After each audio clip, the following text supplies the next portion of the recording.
maintindihan. Pasensya na, mali ang kanta ni Sharp Cuneta, dahil kahapon pa lumuhod sa'kin ng mga tala. Para misa, ako ang Biblia, kayo disipulo. Nagbago pananaw nyo nung narinig ang sermon ko. Gintong aralan na pulot ang laman, katotohanan na ako ang batas. Walang wala kayong laban. Nagkataon lamang na ang dami nyong nabenta, dahil sobrang dami Pilipino ubod at tanga. Mga idolo na masa aking pagtatadyakan, at ang dugo sa aking sapatos sa nanay nyo palalaban. At ang mga blaka nyo aking nanakawin, at isa sa bawat isa sa mukha nyo papasagin. Alam naman natin kung sino talagang panalo. Sa akin na nga tumitingin mga mahal ninyo. Kahit di ako sikat, ako'y matinding alamat.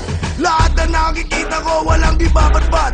Ako ang kalamidad na nagkanyong musika. Ako rason sa mga trahedya ng bansa.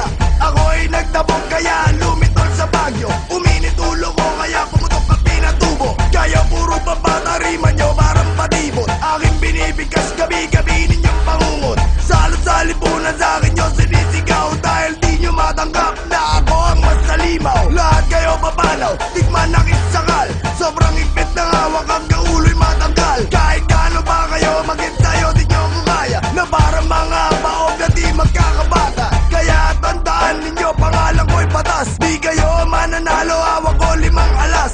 At kung ibibilit nyo pa rin sarili nyo, kayo'y di na natuto parang Gary Valenciano. Mga taong ayaw ko, mga putang ina nyo. Sa mga naiinggit, mga putang ina nyo. Mga utak balangga, mga putang ina nyo. Mga putang ina nyo, mga putang ina nyo. Sa lahat na manggagamit, mga putang ina nyo. Kayong mga mabangisa, mga putang ina nyo. At para sa mga nagpapanggap na kaibigan, ano sa putang ina nyo, hindi nyo maintindihan. Mga putang ina nyo, mga putang ina nyo.